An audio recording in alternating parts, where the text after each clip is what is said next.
Welcome back to Saravana family అండి. నమస్తే అండి. ఈరోజు మన శరన్నవరాత్రిలోని 5వ రోజు కదండి. 5వ రోజు మా ఇంటికి కొలువచ్చినట్టు అమ్మ మహాచండీ అవతారంతో వచ్చారండి. మహాచండీదేవి గాను అండి. అమ్మకు ప్రతి ఒక్కరు దర్శనం చేసుకుంటారని మీ ముందుకైతే తీసుకొచ్చామండి. అమ్మ దర్శనం అనేది చాలా అపురూపం అండి.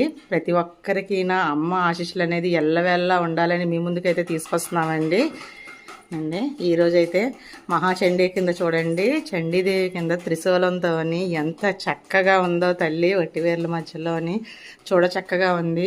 అందరికీ అమ్మ ఆశీస్సులు అనేది ఎల్లవేళ్ళ ఉండాలని మనస్ఫూర్తిగా కోరుకుంటున్నామండి.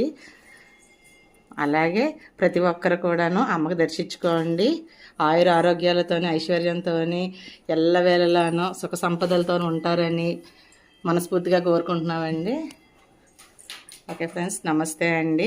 అమ్మ ఆశీస్సులు అయితే